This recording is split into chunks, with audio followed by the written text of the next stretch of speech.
Okay, ich kann ja, während unsere Referentin versucht, nochmal die Folien zu teilen, schon mal beginnen mit ein paar technischen Hinweisen. Also erstmal herzlich willkommen an alle, schön, dass wieder so viele da sind. Ich bin Hermann von Students for Future Hildesheim und möchte auf jeden Fall alle ganz herzlich begrüßen im Namen von uns allen. Ja, und also technisch gilt das Gleiche wie letzte Woche. Für alle Menschen, die den Vortrag auf Englisch hören möchten, gibt es die Möglichkeit, unten umzuschalten. Also in der Symbolleiste gibt es unten das Dolmetschen-Symbol, wo ihr in den deutschen Sprachkanal wechseln könnt, um dort die deutsche Simultanübersetzung zu hören. Genau, und ansonsten bitte die Mikrofone und Kameras auslassen zur Zeit des Inputs, und wie das dann mit der Diskussion genau läuft, sage ich dann nochmal zur gegebenen Zeit. So, Mitzi, just take the time you need and we can start whenever you're ready.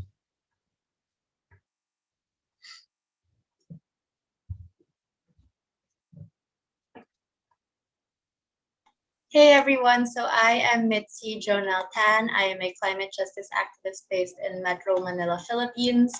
And today we will be talking about decolonizing the climate activism or climate conversation. So at any point, if you do have questions, please just ask them. A little bit about myself. As I mentioned, I am from the Philippines, which is one of the most vulnerable countries in the world to the climate crisis. I am a climate justice activist, and I will be talking about that a little bit more later. I organize with YACA Philippines and Fridays for Future International and MAPA, which I will talk about later. Just a little bit of insight. I am also privileged myself. I am still learning. I will forever be learning. I believe in collective action, systemic change, activism, and that activism is about decentering myself, and that everything that I am doing should be an exchange of knowledge, and everything that we do should be discussions and conversations. So again, if you have any questions at any time, feel free to ask me. Again, this only reflects me and my personal experiences and thoughts, and not Fridays for Futures. Fridays for Future is a nonpartisan and doesn't have an ideology. We are a movement and not an organization. So let's dive right into it. First, let's talk a little bit about some concepts and definitions. Colonialism, which is the control by one power over a dependent area or people.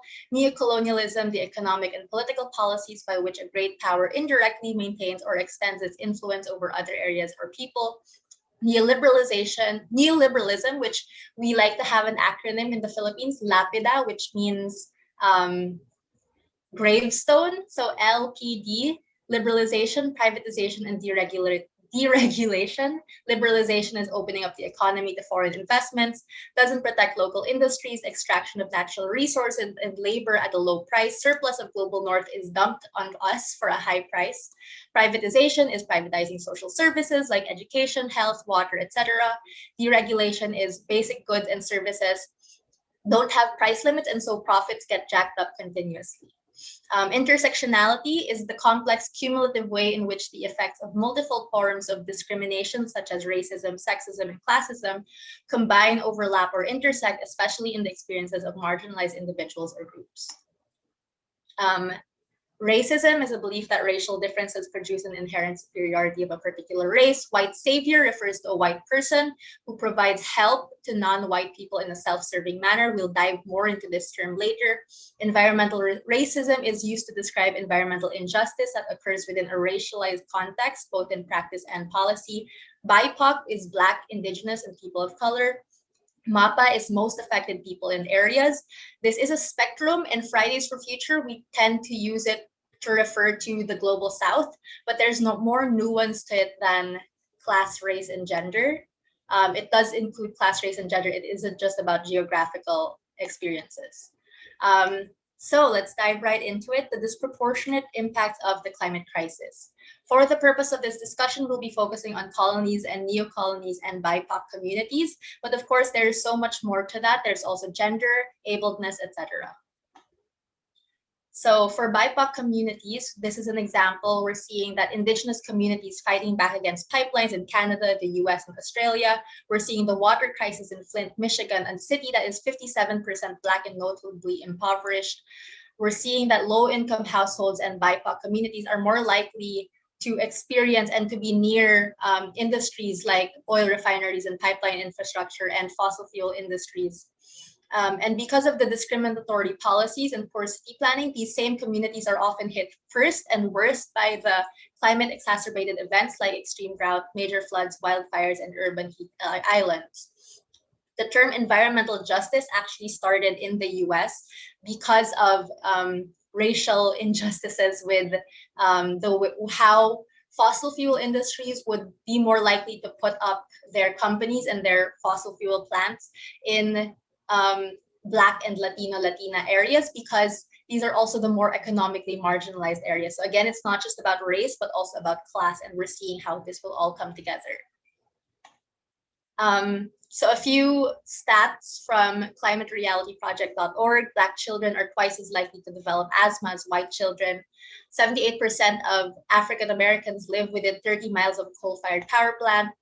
In the US, 74 million people of color live in a country that was in violation of federal ozone and or particle pollution standards. People of color breathe 37% more nitrogen dioxide than their white counterparts. And we're really seeing that the countries least responsible for the climate crisis are the most vulnerable, and the people least responsible for the climate crisis are also the most vulnerable. And those most responsible are the least vulnerable. Sorry, that's a typo. So an example of this is how the Philippines only contributes less than 0.4%. Actually, we're around 0.37% carbon dioxide emissions, yet we're one of the most vulnerable countries in the world. I grew up having to do my homework by the candlelight for some days because there would be no electricity because of the raging typhoon banging on our door and our windows. I grew up being afraid of drowning in my own bedroom. And this is already a privileged experience.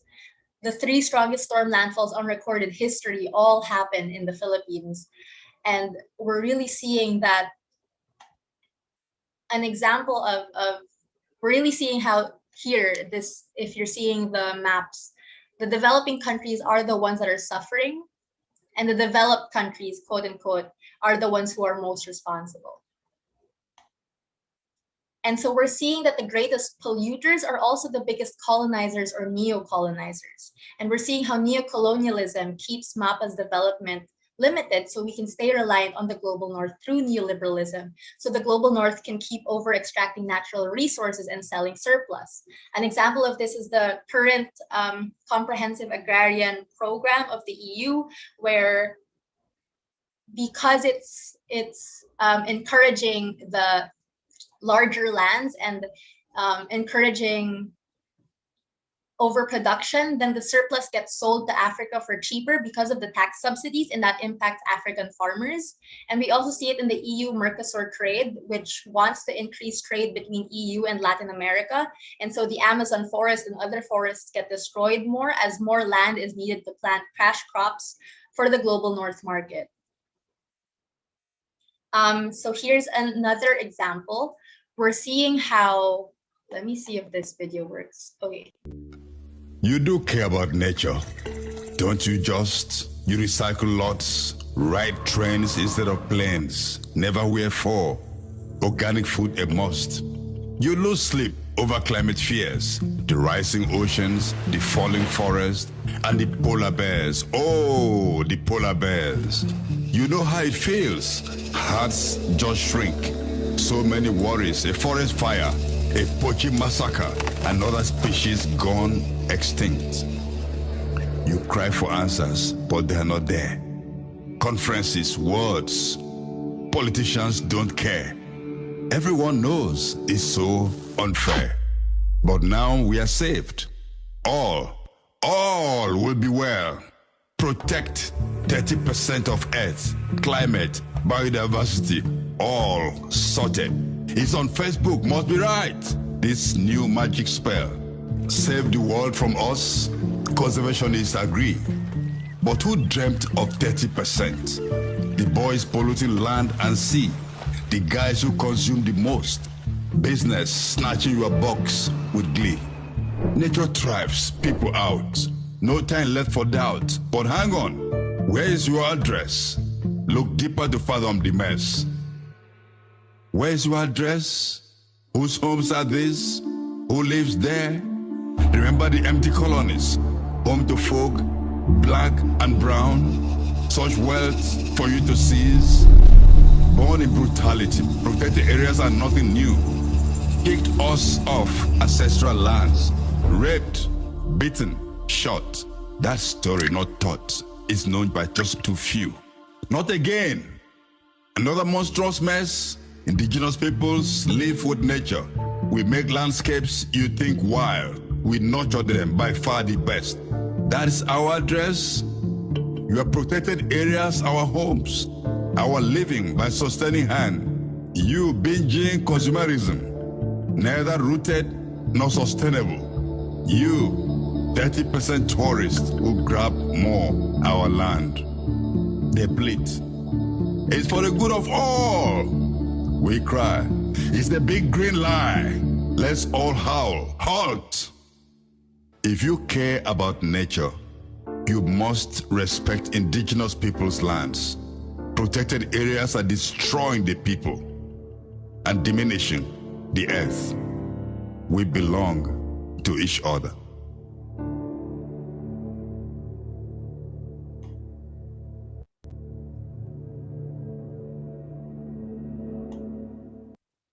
So I think, am I still, what screen are you guys seeing now? Hold on, I have to share screen again.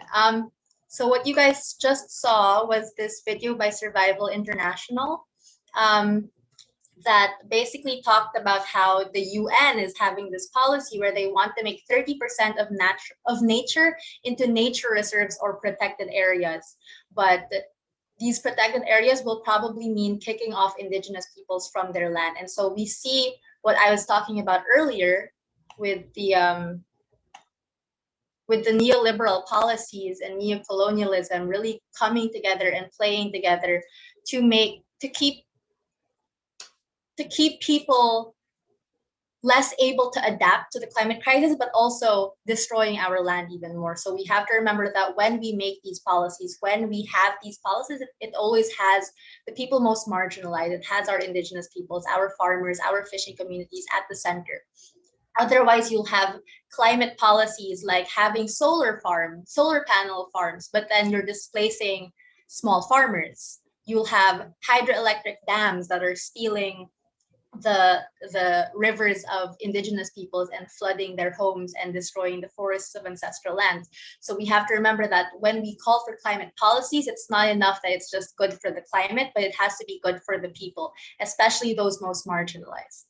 And someone recently asked me, because I said this on my social media, I said, I don't want a net zero future if that means small farmers have to pay for it. I don't want a net zero future if that means indigenous peoples have to pay for it. I don't want a net zero future if that means workers have to pay for it. And they told me, that's crazy. Why would they not pay for it? Someone has to pay for it. And I'm saying, yes, someone does have to pay for it, but it's not the people least responsible. It's not the people most impacted. It's the people most responsible that have to pay for this. It's the world leaders from the global north, the multinational companies, the fossil fuel industries that have caused the climate crisis that have to step up and pay for this. So we are seeing that we are vulnerable to the climate crisis because of the imperialist plunder of global north countries. So we have to, as a movement, demand accountability, action, and change. So a little bit more of an example for this is how sometimes people think that people in the Philippines, for example, are only vulnerable because of the weather and typhoons, but it's not that. It's also about not having the structures to adapt. So we don't have evacuation centers, which are actual evacuation centers. They're schools or gyms or churches. And so these schools, gyms, and churches, since they weren't built to be evacuation centers when the floods come, they will also get flooded. And so development is so important, and we have that development with the idea of the climate crisis happening. And another example is how when there was a typhoon coming up, my friends told me, my European friends told me, Mitzi, fill up your tub with water or fill up buckets with water from the tap so that you have clean drinking water when the typhoon happens and you're locked inside. And I said, the water from our tap isn't drinkable. And these things, how water is privatized, how our economy is so dependent on global north countries, because that is the impact that they have on us. They control our policy, they control our politics, our economics, and our culture. And so when we talk about climate justice, it has to be throughout. So let's look a little bit closer within the climate movement. So these systemic injustices, they bleed into us also, because that's how the system works. It impacts everyone, and that's why we have to learn about it, talk about it, and be actively against it. So we've seen this in how, let's talk about white supremacy. White supremacy, so we have, that is the idea that people who have white skin color are better. We're seeing the white man's burden, which is a term coined in a poem written in 1899 to encourage the US colonization of the Philippines. In this poem, we were portrayed as uncivilized savages that needed to be saved, that needed enlightenment from the white man. And this is that the white man's burden to carry, to be the savior of the Philippines and other people of color, to liberate us from our barbarism and savagery. And when we hear this, it sounds like a thing of the past, something that got stuck in 1899 and never came here to 2021. But we have a modern day version of the white man's burden, white saviorism, which is a form of false generosity. It maintains and embodies white supremacy. It frames the white outsider as a savior and hero, and the people of color as too stupid, too downtrodden, too powerless to help themselves. And this can come in different forms. It can be as obvious as someone who's white going to a missionary trip in Africa, because it is usually Africa that gets portrayed in this sense.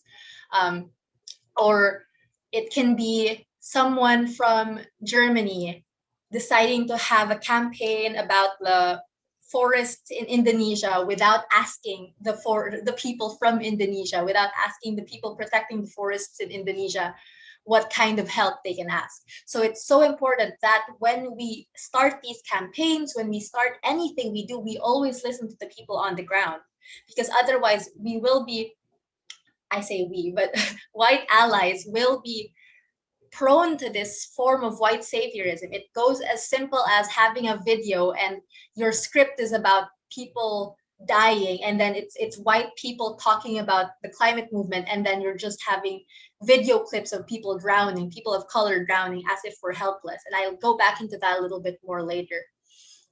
And then we have the white savior industrial complex. This is a term coined by Teju Cole, combining the term white savior and military industrial complex. It shows how white saviorism isn't just an individual fault, but it is also systemic. It's how white nations come to MAPA, or global south countries, to bring quote unquote democracy or intervene with policies as the quote unquote hero. It's how white saviors are created by the system and encouraged without knowing that there's a need for saviors, because these white nations are pillaging and plundering MAPA lands. An example of this is how Teju Cole said in his article, we can participate in the economic destruction of Haiti. The US can participate in the economic destruction of Haiti over long years, but when the earthquake strikes, it feels good to send $10 each to the rescue fund.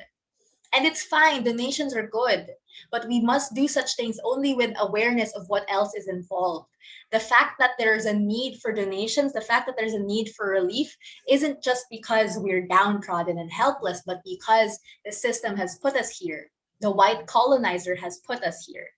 And so we have to remember that it's not just about giving donations, it's about remembering that it has to go beyond that. That we have to give the people of that land agency.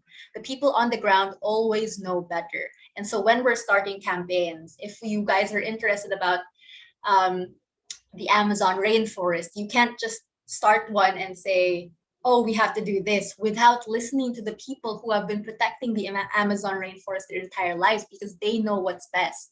And you can never think that you know better, because again, that will reflect white saviorism. And it's so easy to fall into white saviorism because sometimes it's so small and you don't notice it. And so we have to really, really look at the narratives. We always have to remember, what am I doing? Is what I'm saying, what I'm doing, are my choices, what do they reflect in the greater narrative? Does it reflect that people from the global south are voiceless? Because we aren't. It's something sometimes as simple as, you know how it's a common quote to go, oh, I'm being a voice for the voiceless. Who is voiceless here? because we have a voice. We're just not heard. We're just not listened to. We're just not valued. It's so difficult to have your voice heard, and what more listened to and valued. So let us tell our own stories, because we are the greatest people who can tell our stories. And it's so often that we are reduced to a sad story or statistics or an anecdote in a speech. And I'm already one of the more privileged ones to be able to speak in English, have access to the internet, yet this still happens to me. So try to imagine how much more tokenized those who are most affected are, those who are actually more culturally and economically marginalized. We're not just statistics, we're not just anecdotes for your speech. So always spotlight how we fight back and amplify our stories of resistance, because we have such beautiful stories of resistance, because we are always being actively silenced by our governments and by your governments. And remember that our stories aren't your tools. We're not tools for your personal gratification. We're not tools for you to elicit emotion in your audience, not places for you to learn lessons about gratitude and the importance of giving back. And this might sound like it's obvious, but believe me, it's not. Sometimes I've had people asking for their social media, hey, can we have a photo of the typhoon in the Philippines? We need something that will really make people feel something and be sad about it. And just there's a different way to ask that question, and you'll get the same result. If you ask me that question in a way where you ask,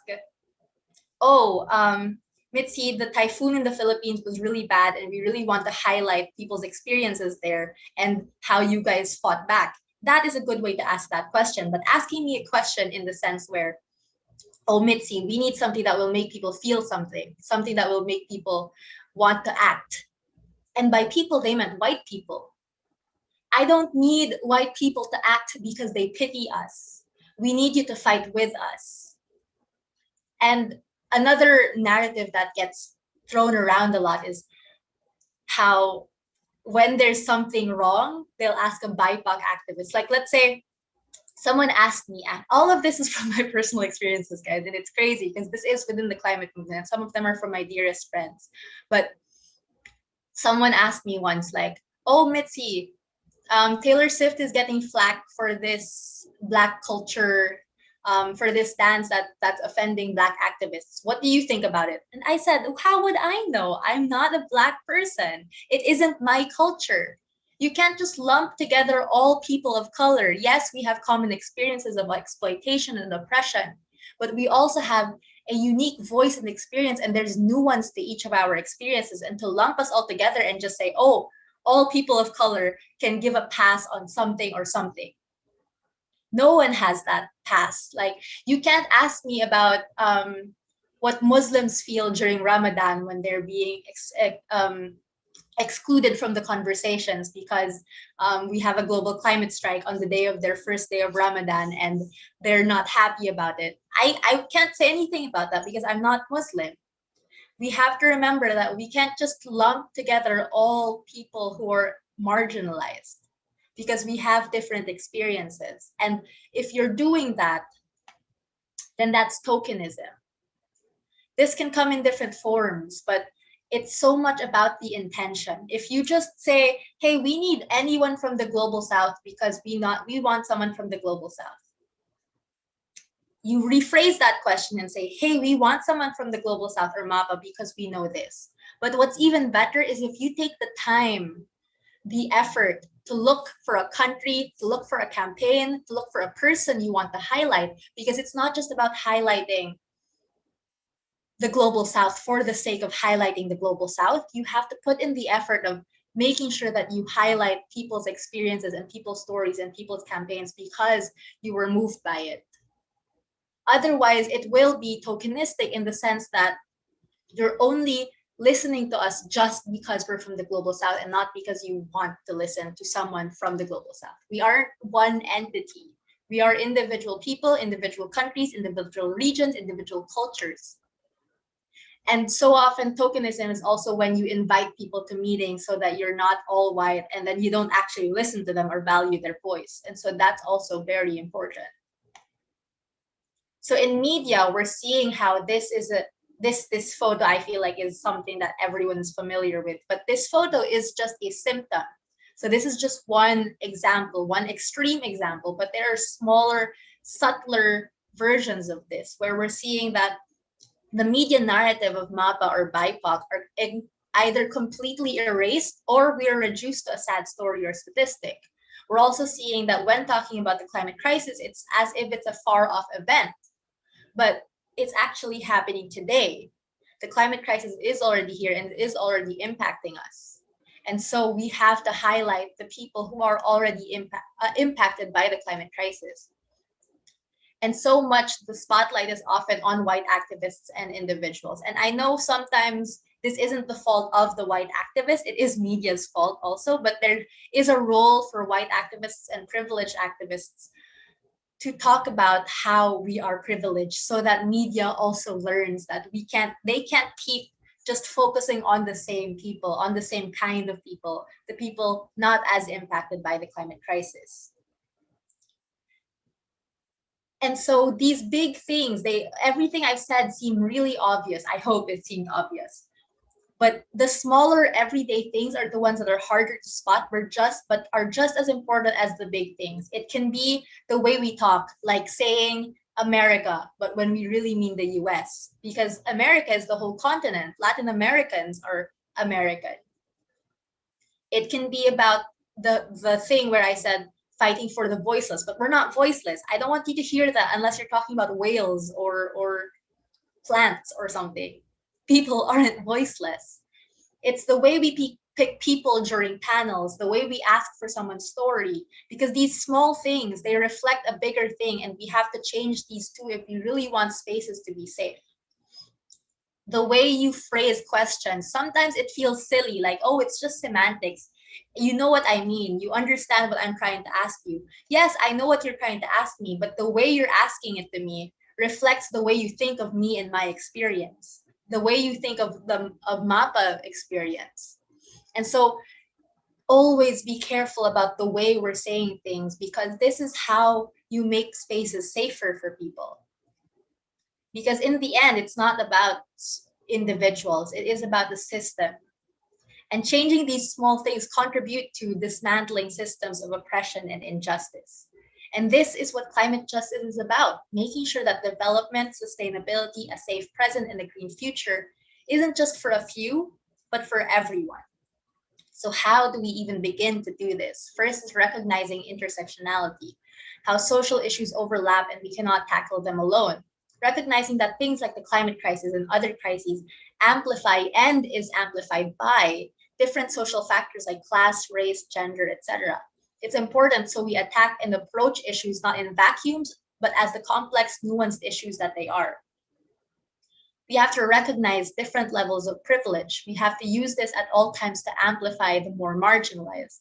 Again, as I said, I myself am also a privileged individual, and I say this a lot in my media interviews when I'm talking to people, so that they understand that what they're seeing, the climate impact I'm already experiencing, it's a lot worse for so many people, and the people who are impacted worse have a greater story of resistance. The reason why I became an activist was because in 2017, I was talking to an indigenous leader of our land, and he didn't tell us his name for security reasons, but he was telling us about how they were being displaced, harassed, and killed and militarized. And then after saying all those horrible things, he shrugged and laughed and said, that's why we have no choice but to fight back. And then he kept talking, and it was so simple, because to him, it was a simple fact. There is no choice but to become an activist.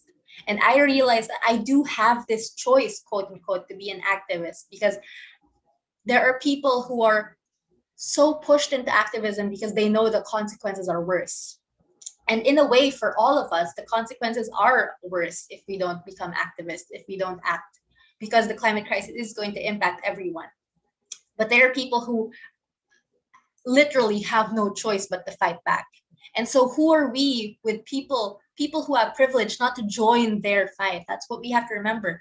We are only joining the fight of our indigenous peoples, of our small farmers, of our small fisher folk, of our environmental defenders. They have been doing this for decades and centuries, and we are joining that fight. to protect the planet and our future. So even among the most marginalized, there are different levels of oppression. People of color from the global north will have a different experience of racism than someone from the global south or MAPA. All forms of oppression should be recognized and pointed out. It isn't a competition, but something we have to be mindful of in activist spaces. So even within the Fridays for Future MAPA group, we are also very aware of this, and we make space for each other.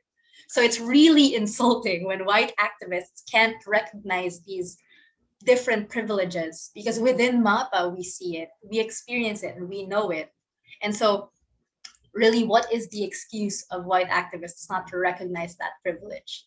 And we have to remember that representation is not equal to justice. Representation is important, but we cannot stop there. Representation can be empowering and can help bring more MAPA and BIPOC voices front and center, but it isn't just about individuals. If we stop at representation, then having a Black president is enough.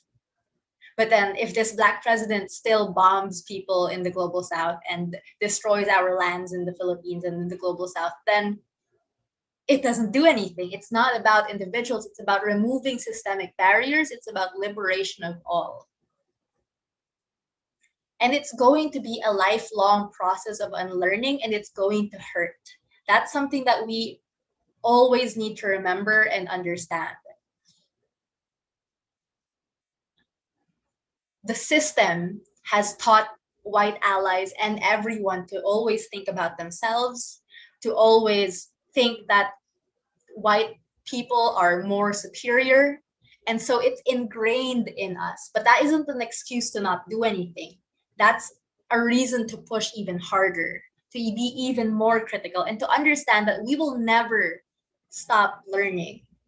We will never be the perfect activist. We will never, especially white allies, you will never understand completely 100% what it means to not, there is no such thing as a perfect ally. The perfect ally is someone who never stops trying.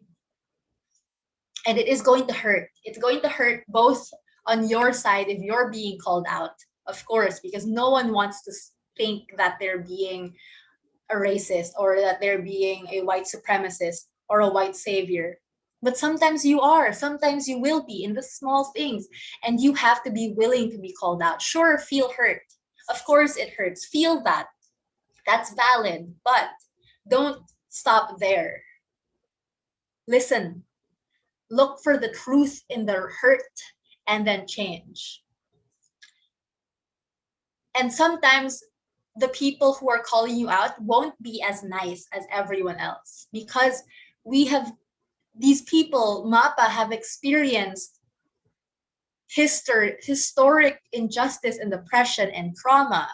And so of course it's difficult to call you out also. So don't think that it's just painful on your side. It's also painful. Let's say I've had to call out some of my best friends, and it was difficult because I thought I was safe, and then suddenly they're showing white saviorism or racism or white supremacy, and you have to call that out. It's more important even then to call it out when you're friends, when you're within the movement, because we aren't each other's enemy. The enemy is the system that ingrains these injustices into our culture. The enemy are the elite few that maintain this system because it keeps them in power, because it benefits them. That white elite man, if you're I'm sure you're thinking of someone, your leader or whatever, the fossil fuel industries. This is the same system enabling and perpetuating the degradation of our environment and the climate crisis. I was in a panel recently, and one of my co-speakers said something really beautiful, that the climate crisis is about the imbalance of nature and man. And so the climate crisis started when the white man came and colonized our lands, because that is when nature started to go haywire. Because that is when nature was turned into something that we lived and coexisted with, into property.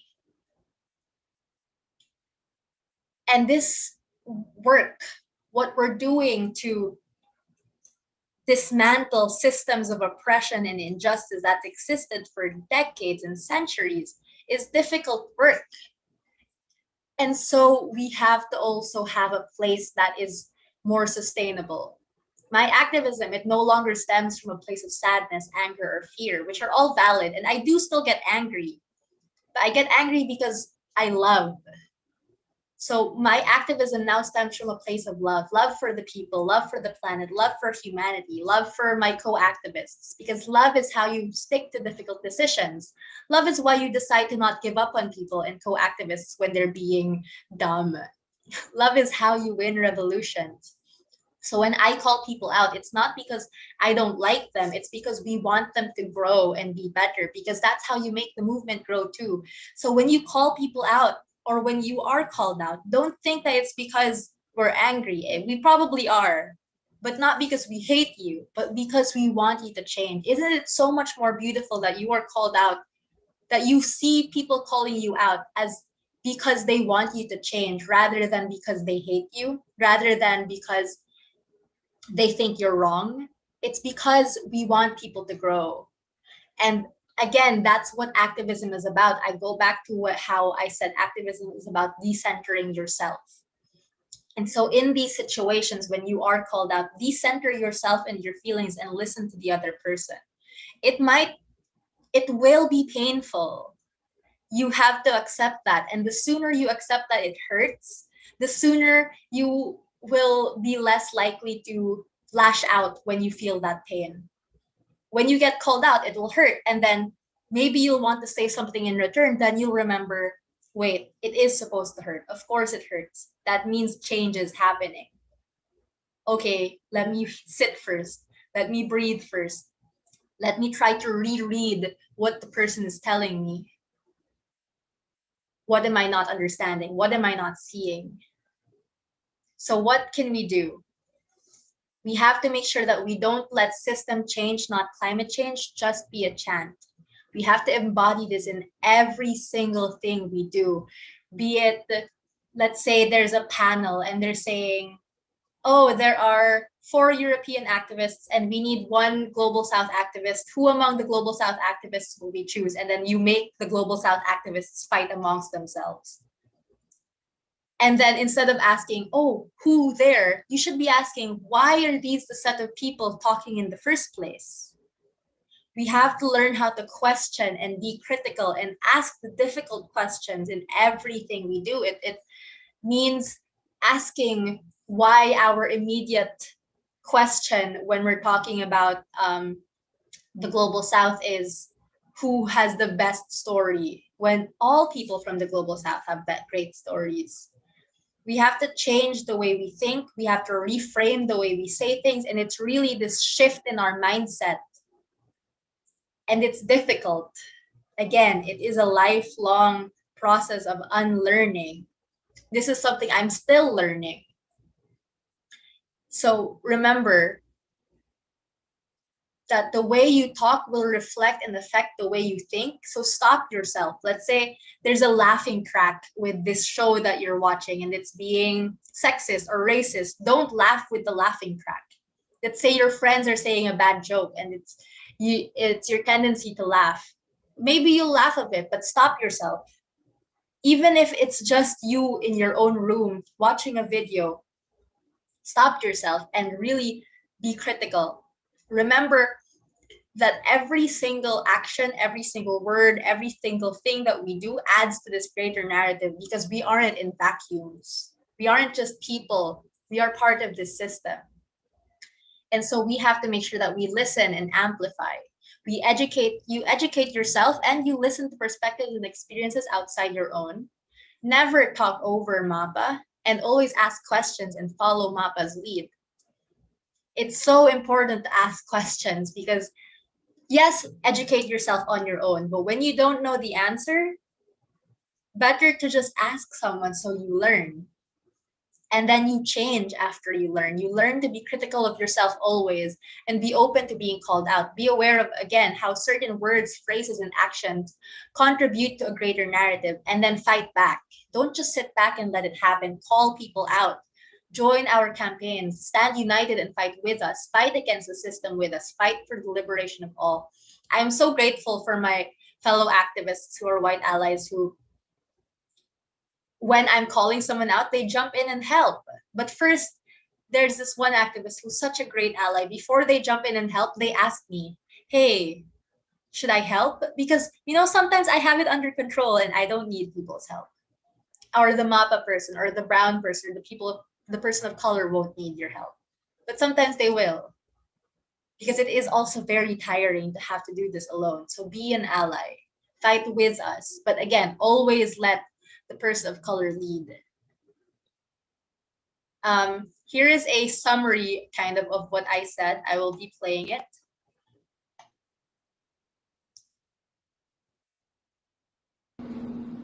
What is white saviorism? What is the white man's burden? Who am I? Is my experience just another anecdote for your essay or your speech? This video may make you feel uncomfortable. If it does, good. Use that, feel it, and reflect on it. Become a better ally. I am Mitzi Jonelle Tan, a climate justice activist based in Manila, Philippines, and honestly, I am so tired of having to say the same thing over and over and over. And the thing is, what I'm about to say is nothing new. So many of us have already said it in the past, yet something still isn't sinking in. So let's review. What is white saviorism? When you look it up online, it is this false form of generosity. It maintains and embodies white supremacy. It frames the white outsider as the savior and the hero, and the people of color as too stupid, too downtrodden, too powerless to help ourselves. It's this modern day version of the white man's burden, a term coined in 1899 for a poem written to encourage the US colonization of the Philippines. We were portrayed as uncivilized savages that needed to be saved, that needed the enlightenment of the white man. And this, my friends, is the poor white man's heavy, heavy burden to carry.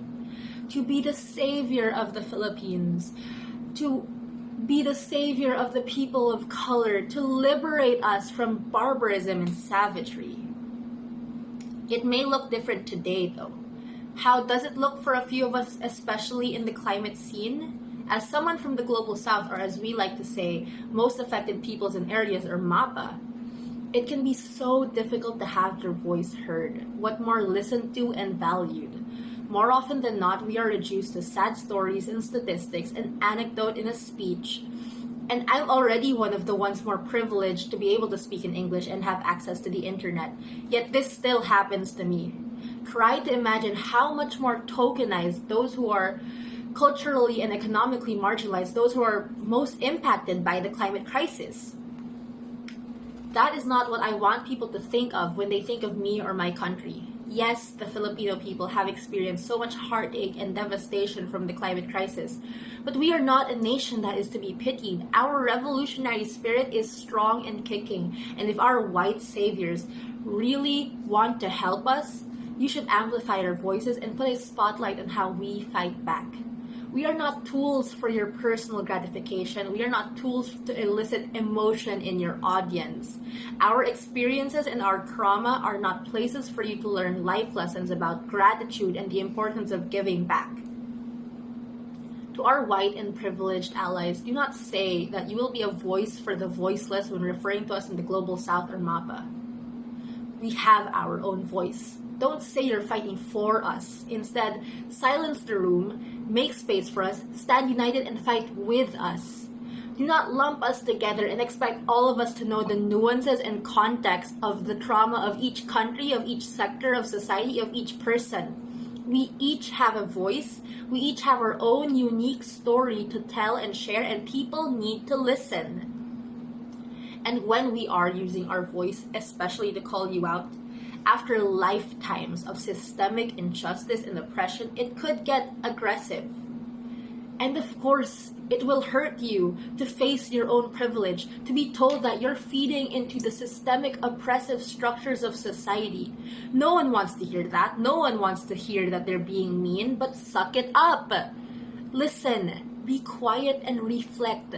Even if it is being said in an aggressive manner, look for the raw truth that is being told because it is there.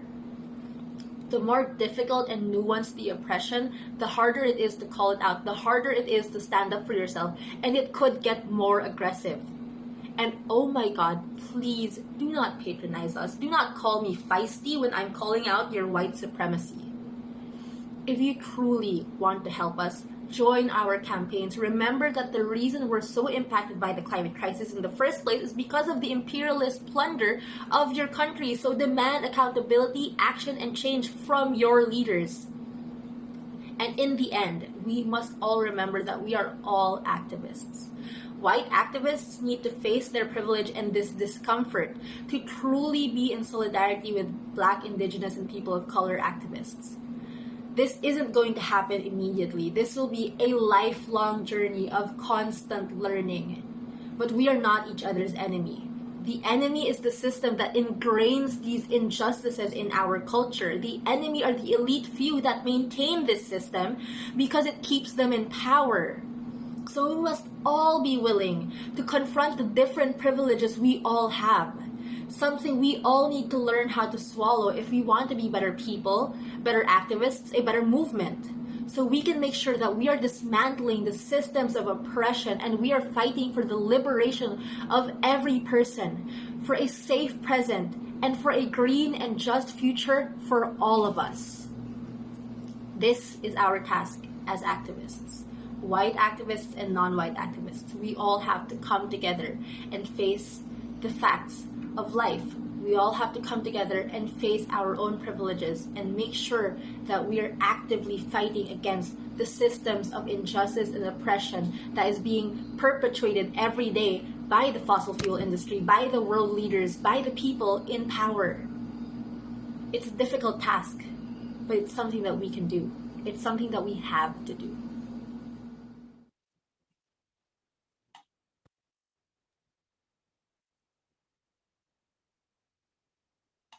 So before I move on, just a little bit more about how we have to remember that racial injustice, social injustice, climate injustice, it is all, again, as I said in the video, and as I've been saying this entire time, it is all a systemic thing. It started with colonialism. It continued with neocolonialism. It is here because of imperialism and capitalism, the system that we're seeing today. Because it benefits the people in power to have these injustices, to have these systemic barriers for development. And so when we talk about climate justice, it means tackling these. So a few accounts to follow. Fridays for Future MAPA, which is the Global South group of Fridays for Future, Bad Activist Collective, Black Girl Environmentalist, Intersectional Environmentalist, Survival International, which is where the video came from, Yaka Philippines, so that's our organization, although we are being hacked on Instagram right now, so we don't have it there right yet, but we will be back. Progressive International, so I think they have a German Instagram account, but the one I follow is in English, progressive_EN, Generation__Green, and then a few more: Marie Peach, Leonie XXPE, Wawa_Gatheru, Michaela Loach, Tori Tsui _ Queer Brown Vegan, Colorful Activist, Brown Girl Green, Alkadev Inc. and Pama_Pill. These are a few amazing accounts to follow to learn more about what's happening with these social injustices. And remember that it sounds difficult, but we can do it because we're not alone. There is a person in every country fighting for the same thing we are. And we're, again, only joining the fight of the most marginalized and our environmental defenders. And we are constantly growing and learning. And in almost every historical movement, the youth have been there leading the way with the most marginalized sectors of society. The youth are a revolutionary generation. And if anyone can do the impossible, it's us. If anyone can dare to imagine and dare to dream of a society that isn't filled with injustices because of the capitalist and imperialist way, it's us. So we really have no excuse because we are a revolutionary generation. Thank you. Thank you very, very much in the name of all of us for this super interesting and amazing lecture. And before we start the discussion, I actually want to say sorry because you didn't get a formal introduction by us or by me as planned, because I think it was kind of a misunderstanding with the start. But I just want to catch up with that now just really quick so that people know that this amazing lecture was just brought to us by Mitzi Jonel Tan, who is a climate activist based in Metro Manila, Philippines. She's the convener and international spokesperson of Youth Advocates for Climate Action Philippines, which is short for YACAP. This is the Fridays for Future equivalent of the Philippines. And she is also active in Fridays for Future International, advocating for climate justice and making sure that voices of most affected peoples and areas, so MAPAs, voices of strikers, are heard, amplified, and given space. And she first became an activist in 2017 after integrating with indigenous leaders of her country, which pushed her to realize that collective action and system change is what we need for a just and greener society. And Mitzi actually just spoke to us live from the Philippines, where it's past midnight already. So we're even more happy that you are with us and that you did this lecture for us. And I think it was really, really interesting and insightful for everyone. And now we have time for the discussion. So we do it same as last week. If people want to ask a question in English, just put your name or a sign or something in the chat, and I will tell you to speak, and then you can just ask your question directly. And if you're more comfortable asking it in German, please just type something like question in German in the chat, and then our interpreter will translate the question for Mitzi. So yeah, maybe we'll just wait a second if some questions come up. I don't know, I already sent you questions in advance that we gathered before. I don't know if you specifically wanted to answer any of them, maybe to start the discussion. I put most of it in the, hold on, let me pull it up. I put most of the questions in the slides already. Mm-hmm. Yeah. But there was one question that I didn't put in because it wasn't exactly connected. It was asking me about degrowth and stopping climate change. I can talk about it in my pro interview if you want to, but maybe someone has questions about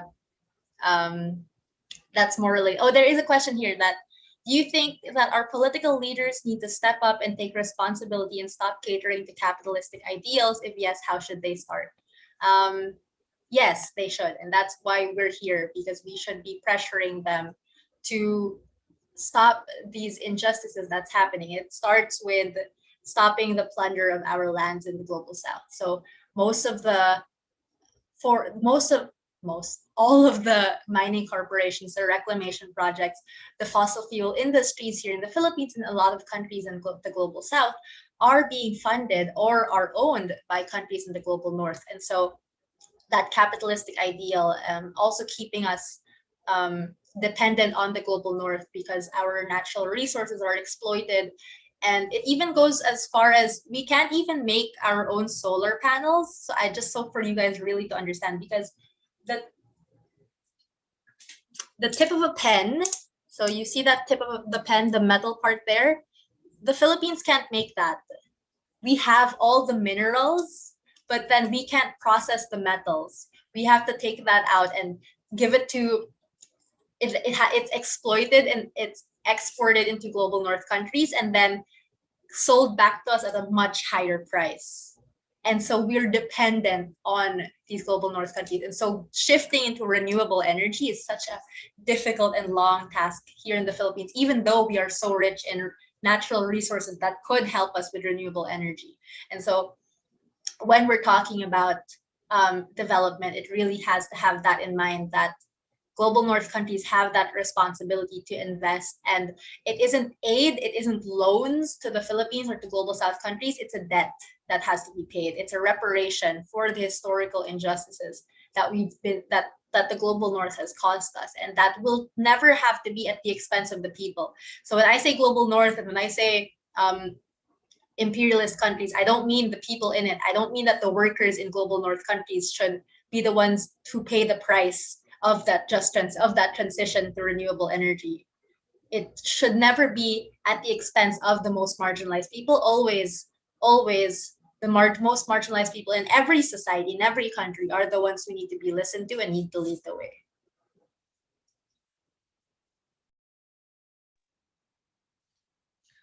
Okay, so if there are any more questions, now is the time. And maybe again, also for the people on YouTube in the live stream, you can put your questions in the live chat next to the video, and it will also be brought here.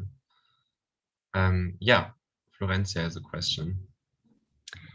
I'm Florencia, and I'm asking myself all the time since you began to speak that why do you have to explain all of that to us, because it's like so obvious, and we are or are part of this system, and know it and know the different tools to do things like white supremacy and stuff like that, and we are like experts of it.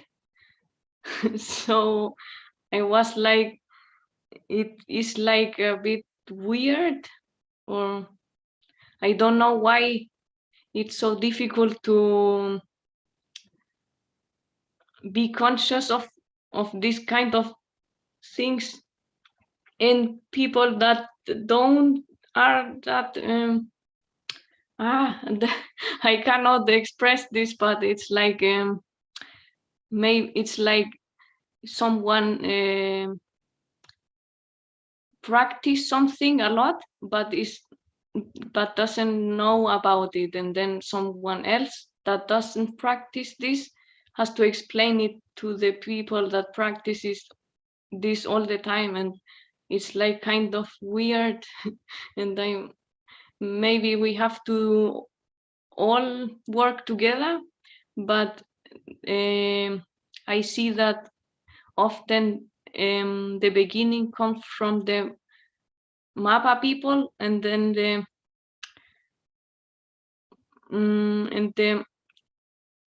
the activism of the like Europe and so on is more like stays more, is like more about knowing a lot or owning knowledge, and someone has to explain something and then everything is okay. And why do we, it's so weird. Yeah, that's kind of my question, not to you but to everyone. Why do we aren't not able to know about our own system, and about, for example, that the companies in the global south are from German, are German companies, or companies from Spain that are, or other countries that are like exploiting the earth. And then, for example, in the news, always we hear about countries that exploit their, or people in other countries that exploit their soils. But who is the responsible, and why can't we recognize who is the responsible when the responsible is so near from us? Yeah, but I think maybe no one, it's hard to respond this. Yeah. I think the reason why people who are benefiting from the system don't see it as clearly is because you are benefiting from the system, because this is something that seems normal. Again, it's like, to me, before I became an activist, I thought it was normal that I had access to education, because that's what I knew and experienced my entire life. And then I met people, and then I got to talk to people who our indigenous peoples, they set up their own school, and their schools are literally being bombed because they set up their schools to be very progressive and very tied to their culture, and their schools are being bombed and militarized.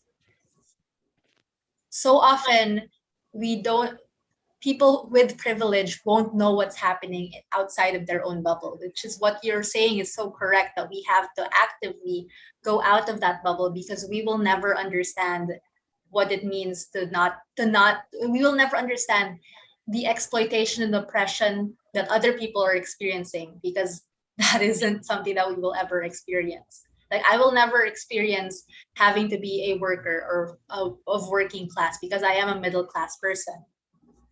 But that doesn't mean that I can't talk to them. That doesn't mean that I can't learn from them. That doesn't mean that we shouldn't listen to them. So it's so important that we also always listen to the people most impacted, because that's how we learn, from listening to the people who are experiencing it and giving them their own agency. Okay, thank you. Swantje has a question.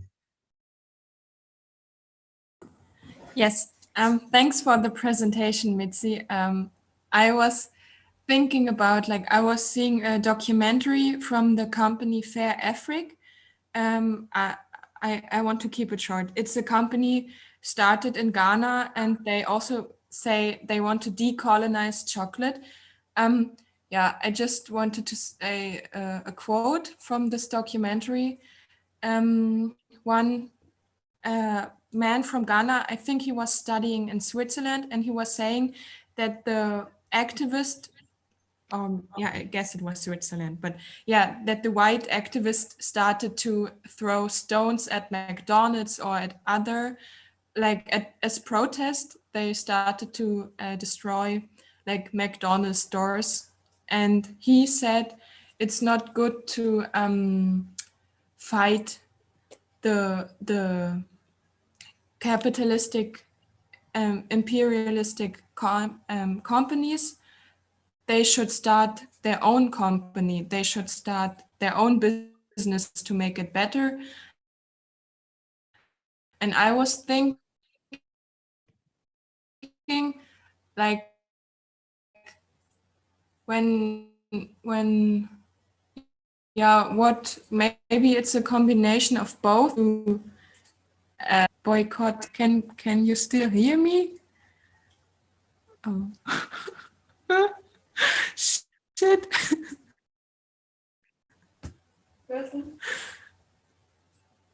It was a little bit interrupted, the connection, I think, but we can still hear you.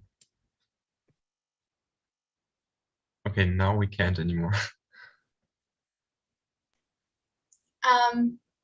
I will respond.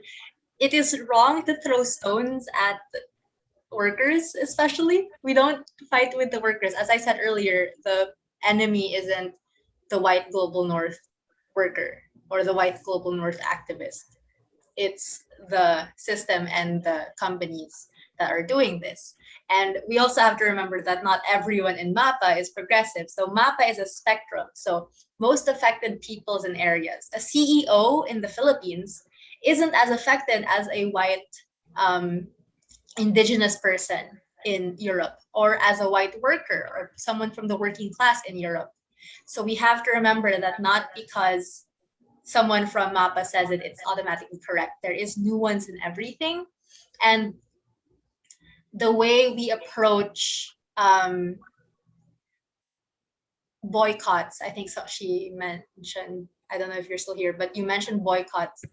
I'm not sure how it works in other countries, but the way we do it in the Philippines is we only do boycotts if the workers of that company are with us, because otherwise the workers will be the ones who will suffer a lot. And so again, always you lead campaigns based on what people who are in that situation, in that context, need and say.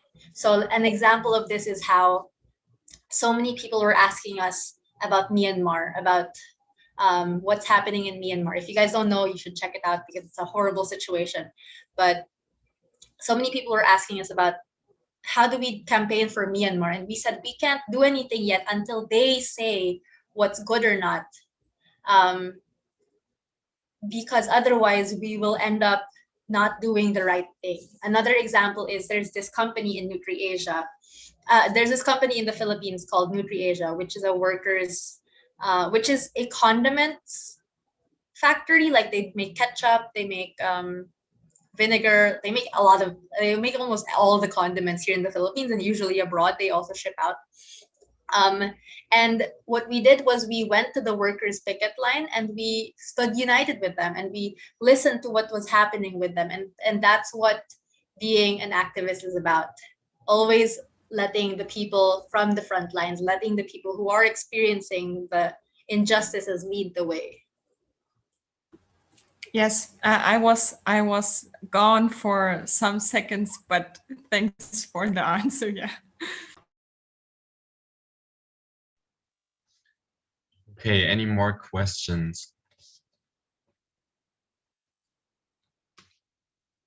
Yes, Joao, I don't know if I pronounced that correctly. Yes, it's good. So thank you for the lecture, it was amazing. And my question was, as environmental justice is usually considered as a global issue, do you personally think in your activism a sense of belonging to a sort of global community? And do you try to relate to other movements in other countries in your activism, or do you try to rather confine your actions within Philippines? You do both, because in this world, in the system we're in, you kind of get pushed to do global actions too. So let's say in the Philippines, we wanted to target the banks that were funding the coal plants here in the Philippines. We found out it's a bank from the UK, it's Standard Chartered Bank. We find out that this bank is funding coal companies in over 30 countries. We made it into a global campaign. So in a way, it's almost impossible to just do Philippine actions because they're all like just your country actions, because they're always connected to some country somewhere in the world, because at this point, oppression and injustice and plunder has become a global system. And so they're always connected. And as you said, climate crisis, it is a global problem. So we do need a global solution. So we do need to come together. And there's this, I think it's a quote, it's like, I'm gonna get this wrong. Is it like think global, act local, something like that? So you think of the global narrative, but you also make sure that you do things in your local context, because that's what you also need. A lot of our work in the Philippines involves raising awareness about the climate crisis, translating topics, because there's still that language barrier where all the climate science papers are in English, and they're complicated English too, and it's so difficult to translate into our own language. Like even translating climate change or climate justice doesn't really make sense in our language if you translate it directly. So there's that. And then what we do in the Philippines also is when there are typhoons, we go into relief operations and we help the people who have been impacted by the typhoons. But we don't just help them and give them food. We listen to them, we talk to them, we learn from them what they experience, and then we give them words for what they experience. And then we teach them that, it's not just a natural event. This is caused by the fossil fuel industries. Because the people, again, most impacted, the people most marginalized, they have this knowledge of seeing the environment change firsthand. They see it, they see the impacts, they see the effects more than any of us ever will. And so there is that knowledge that we have to learn from them. And so again, it is always this exchange of education and knowledge, and never this top-down thing where I know everything and I tell you how it works. It's never like that. It's always this conversation, this discussion, this dialogue.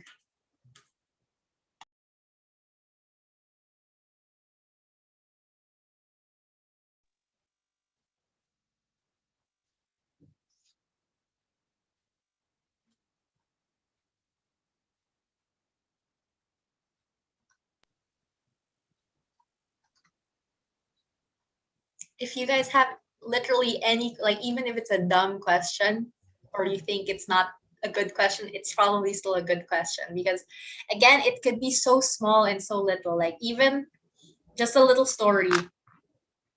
There are no races here in the Philippines, like not really. We have us and then indigenous peoples, and they're in the forest, so we don't really experience them. There is colorism, like people with lighter skin color are seen as more beautiful and media and stuff like that. So the way racism is in us is more institutionalized, more of like how our history books, the US-Philippine War was 2 pages and the Japanese and Spanish-Philippine War were so long, even though the US-Philippine War killed more people. Because again, it was so really ingrained within us that the US is this savior, this white man who is here to help us all, when really, I remember, so we used to have 300 years of Spanish colonization. 300 years. That was defeated by the Philippine revolutionaries. But then what Spain did to get out of that, to look like they weren't defeated by a bunch of farmers, was they sold us to the US. So it's really about this colonization. And so again, I didn't really experience racism within my own country. It was when I joined the international climate movement that I started to really learn about racism, because I would wake up like maybe 3 days after and realize, hold on, that conversation I had with that person 3 days ago, I don't think that's right. It's so little sometimes. It's so small and subtle sometimes. Sometimes it's just having like these group chats with just an elite group, and then you're in a group chat with 4 white Germans, and you're like, fuck, am I here because they want me to add more global south people? Is that all they ever see of me, like someone to add more people in? Why don't they know other global south people? But then sometimes it's like, they just haven't gotten around to adding other people. So it's also about hierarchies, it's also about class, it's all these things coming together, and sometimes it's so small and so hard to spot. And so that's why it's such a difficult conversation to have, but such an important one. And that's why we have to be so critical of ourselves, because we never know when we could be like, when you could be exhibiting like white supremacy. I don't know if I could be exhibiting class, what's it called, like when it's class, like because I'm I'm middle class, and classism. So we have to be very careful about that.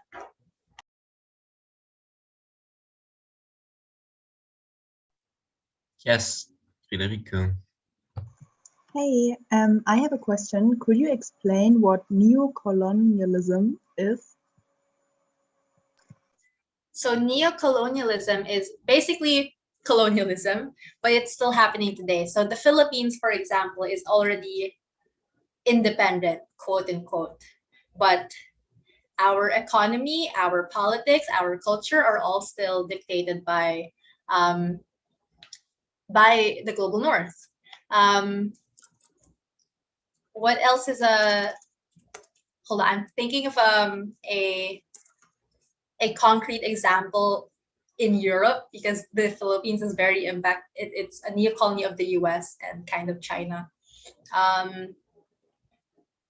A lot of countries in Africa, although technically they're already free, they're not a colony, is a neo-colony, because you're seeing, for example, how their trade agreements are being dictated upon by the global north, or by Europe. I'm not 100% sure how the CAP works. From what I know, it's like, for example, the Comprehensive Agreement Program of Europe now, it's encouraging agricultural land to be bigger, because it's giving subsidies to farmers to have bigger lands. And so that surplus that's going to be sold into to these African countries for a cheaper price because of the subsidies, because you're Europe and they're Africa. So these imported goods that are sold at a cheaper price in Africa because of the subsidies will harm the African farmers, because they'll have to compete with these European produce because of this policy in Europe. So that's what neocolonialism is, kind of like how it is still as if we are colonies of these global north countries, of the colonizers, of the biggest polluters. Okay, so for the next question, Oscar, our interpreter, could you maybe translate this for Mitzi that was just posted in the chat?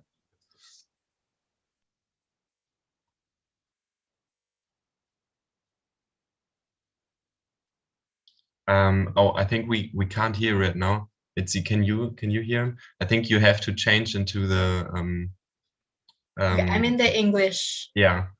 And yes, now I can hear you. Sorry. Okay.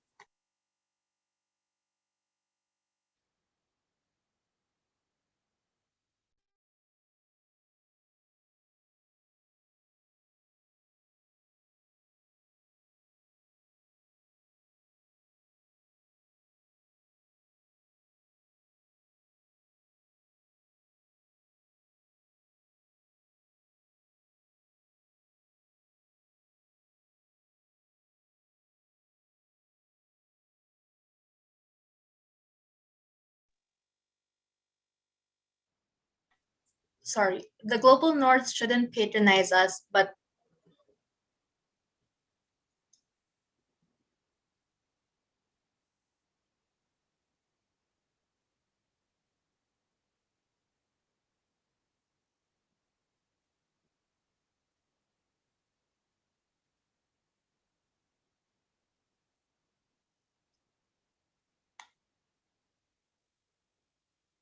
I have a question first. What do you mean? What kind of mistakes are you talking about? Because the mistakes are, yeah, okay, first answer that. What kind of mistakes do you mean when you say mistakes? So should I write that in the chat so the person sees? I'm not sure right now if I think everyone needs to change into the English channel first, because probably most people were in the inactive. Can you hear me now? Yeah, so now if you switch back to like inactive, I think most people should be able to hear you again. Okay, so I talk in this room. Okay. My question is, what do you mean? So the question was global north, the global north shouldn't patronize us, but does it not make sense for the knowledge about the mistakes which were made in the global north be transferred so that the same mistakes are not made in the global south? What mistakes are you talking about? Why do you assume that we don't know these mistakes? Because we are probably the ones who have experienced the consequences of those mistakes. If you mean mistakes in the sense that you overproduction and the fossil fuel industries went too fast, and so pollution and the climate crisis happened. We know that mistake. We know it very well because we experienced the consequences of your mistakes. If you're talking about the mistakes of what other mistakes? These trade agreements or the mistakes of, let's say, giving democracy, quote unquote, to global South countries. We know that because we were the ones that experience, again, the consequences of those mistakes. So these mistakes that you talk about, we're the ones who experience those consequences. So there is no need necessarily to tell us what these mistakes are, to teach us, because we felt those consequences. Did I answer your question? I'm not sure if, like, yeah, maybe the person can just type it in the chat if there's anything else that you want to ask back. In the meantime, we have another question that was posted in the chat and says, what makes you personally the most angry about the topic and what in turn gives you hope? The most angry about the topic is, it's hard. There are a lot of things that make me angry about it. One of my biggest pet peeves is when we are seen as helpless or seen as people who don't know what's happening or need to be like, you don't need to explain my own oppression to me. I know what my oppression looks like. I feel it and experience it every day. That makes me really angry. But what I'm really angry about is how this system teaches this into our society. It's so institutionalized from media, from TV, from what we see online, from documentaries that are being recommended by Netflix to talk about sustainable fishing practices. Like, if you guys have seen Seaspiracy, that is such a clear example of white saviorism, because you're seeing how they talked about the bad practices of East Asia and Southeast Asia, but they didn't talk to any activists from Southeast Asia because there are so many. So that's an example.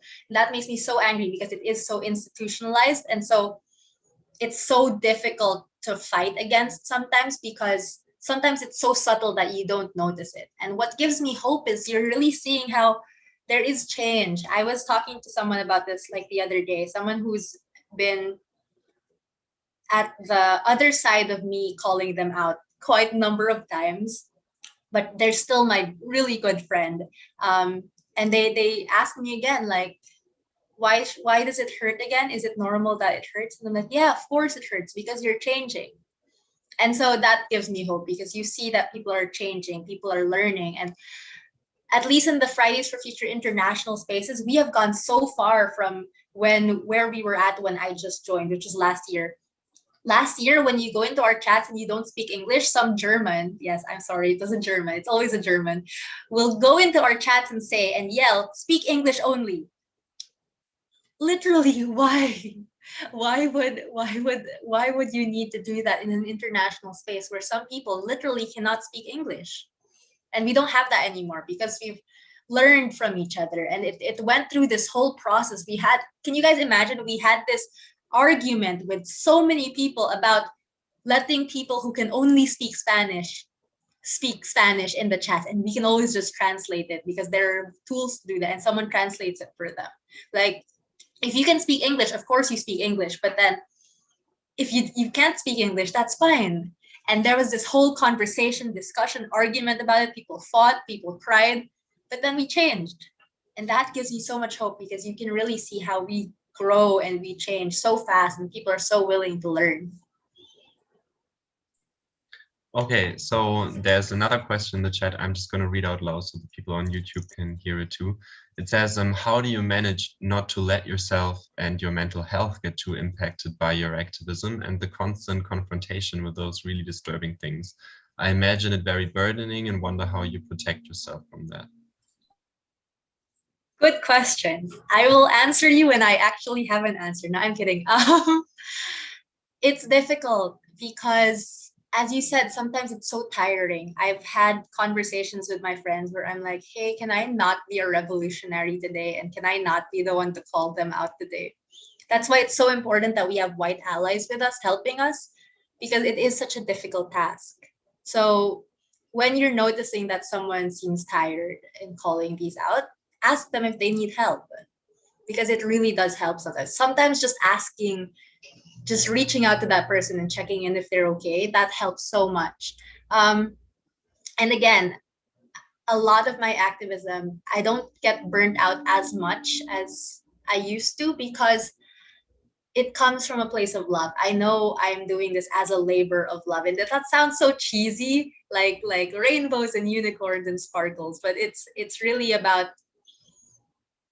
this place of knowing that you want things to change, knowing that you care enough about this person, this system, this movement, that you want it to change. It hurts more. Try to think that it hurts more if you don't get called out, because that person doesn't care if you become evil, if you stay in your rotten ways. If you get called out, be grateful, because that means they care enough that they want you to change. And so that's how I protect myself. It's really this shift in mindset, and also having a really good support system and community behind me. Okay, so regarding the question from before that you asked back and then answered, she also said that she just thought that everyone could learn from each other, and she didn't want to say that you didn't understand the consequences of mistakes, and is sorry if she, like, if that was not a good thing to say. That's what she typed in the chat. No, it's probably a translation. It's always difficult when we have translation also. But yeah, you're right. We do have to learn from each other. But there are things we learn from you and there are things that you learn from us, and that's different things. So we have to remember what we're supposed to be teaching each other. As I said earlier, it's always a conversation. It's always a two-way discussion. It's always us learning from each other. But you can't learn about race. I can't learn about racism from a white person. I can't learn about colonialism from a white person because you guys didn't experience that. I mean, I could, in the sense of learning about, let's say, maybe Germany's history of colonialism more than me, but like the experiences, So yeah, definitely it is about learning from each other. Okay, and then another question, how do you think about this event and speaking here, apart from the time? I think it's very important to have these conversations. And again, they should be conversations because that's how you reach people. Especially now in an online setting, it is so easy to reach out to MAPA and BIPOC activists. It's a lot harder to reach out to indigenous peoples and environmental defenders because often, let's say in the Philippines, they don't have access to internet. They have that language barrier. And so it's also very important to actively try to make our spaces accommodating for those groups also. But yeah, it's so important to have these conversations because this is how you change and get better as a movement, by having these difficult conversations, having these difficult discussions. And it's really nice because I've been having a lot of these lately. I'm not sure why, but it like Students for Future was the first one to ask me about it. And then but this is like my fourth time talking about this topic now, and it's really nice. And every time I come out with something new because I also do learn from you guys. So making my slides actually and making my outline, I had to ask my German friend and a white friend from Europe, am I explaining everything enough? Because sometimes I might expect for you guys to already know something, but maybe you don't know that thing yet. It's hard sometimes to it's for an example is if we talk about farming land here in the Philippines, I have to explain how that looks because you guys don't know how it looks. Like literally medieval times for you guys, like with hand and foot and with animals, that's how farming looks like in the Philippines. So, sometimes you forget that not everyone knows your perspective and your experience. And so you also need that other experience. So yeah, it's always about listening to other people and learning from each other. Okay, thank you very much. I think that's a really nice word to close the lecture now because the time also is up. And I don't see any more questions in the chat right now. So once again, I want to say thank you so much for agreeing to speak for us and to enrich this lecture series with your lecture.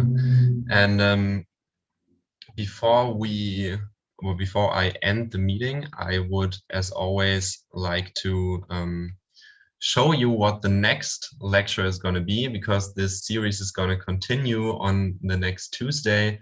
The slide is in English now. I'm going to try and do it in German. It's going to be next Tuesday from Nico Pech, who is a German professor, and he's talking about climate protection, economic growth, and the question of transformation. That's what the title here says. And for everyone interested in seeing the complete program of our lecture series, you can go to studentsforfuture-hildesheim.de/rv-2021-program. And the website also is available in English for everyone listening in who doesn't speak German right now. It's also translated in English and accessible in English. And we're going to have a few more lectures which are going to be in English too. So yeah, thank you very much, Mitzi. I think you can see the chat also, all the people thanking you. And yeah, we are looking forward to next Tuesday. And I think that's it. Thank you, everyone. And thank you for having this conversation and discussion with me.